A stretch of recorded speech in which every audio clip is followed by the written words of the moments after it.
Hey everyone, David here from the Five and Dime, and welcome to my craft corner as I work on these decoupage papers. So I am trimming the excess or the white borders off of each of the decoupage papers, and I have the Snowed In, which is a two-part piece, as well as Santa on the Rooftop, which is a larger piece. And these are from the Bells and Whistles line by Dixie Belle Paint Company, and it's the newest release in decoupage paper. So they are a premium decoupage rice paper. I am measuring them out where they're going to sit on these wooden canvases that I got from the Dollar Tree. I found the easiest thing to use when trying to get these placed down was using some painter's tape to mark out where the papers would live on the paper, and then I would use that as my frame to guide me when I was laying down the decoupage papers because they're going to be in the center or off to the side, etc.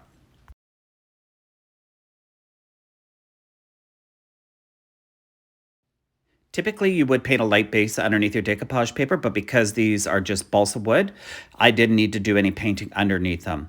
I'm using Dixie Belle Paint Company Satin Clear Coat and a brush in order to lay my decoupage medium down, and then applying a coat over top to make sure it's sealed down well. This paper is beautiful to work with. I didn't have a single wrinkle on any of the three papers.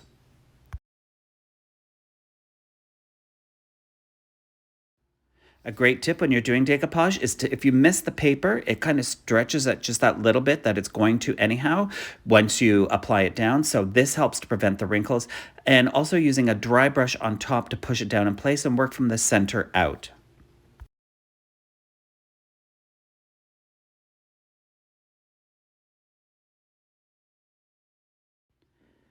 I made sure to let these dry for a couple of hours. Then I came in and started painting the rest of the actual canvas as well. So I did use some painter's tape on top of the decoupage to protect it just along the edges. And I found that this worked great because, again, my decoupage paper and the satin clear coat are both dry. So for the Snowed In, for both of the pieces that are from the Snowed In one, I used Dixie Belle Paint Company's Barn Red, which is a beautiful Christmas red. It's the perfect match for this.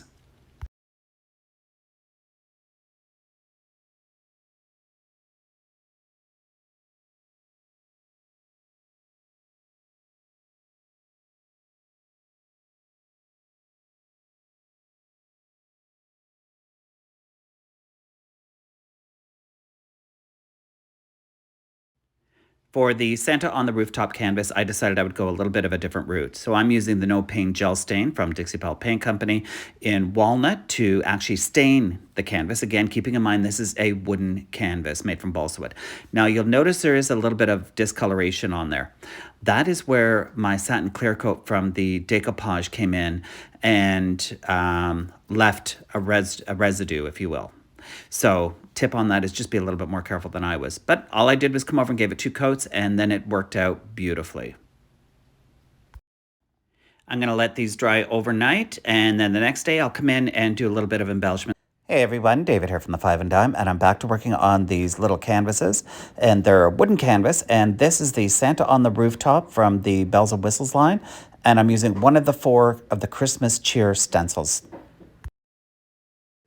This is one of the two new releases for the Bells and Whistle line by Dixie Belle Paint Company. I'm using the Copper Gilding Wax by Dixie Belle Paint Company for the stencil.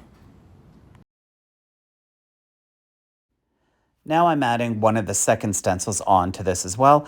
And what I'm doing is I'm taping out just one of the snowflakes that I'm going to use.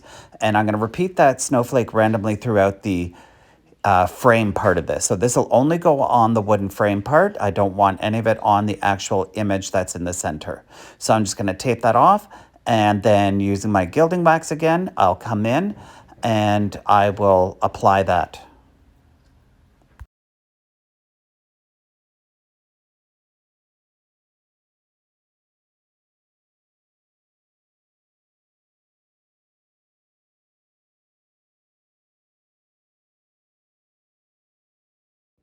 So here's where we are so far.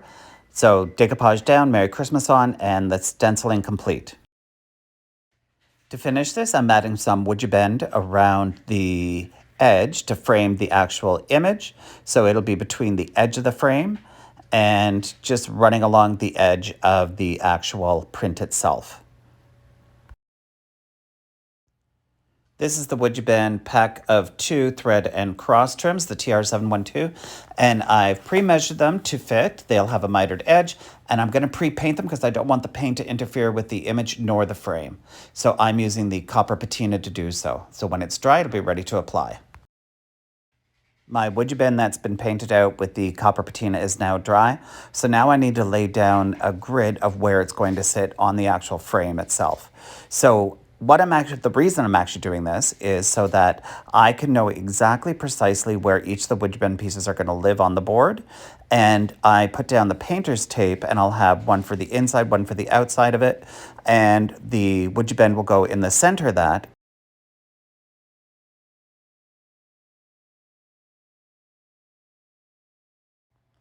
This makes it really easy for me to lay down the glue, so it's very precise with a lot less mess. So I'll heat up my Would You Bend, I'll place it down on top of the glue, press it in place, heat it up, press it down firmly again, remove any excess glue, and of course I'm going to miter the corners.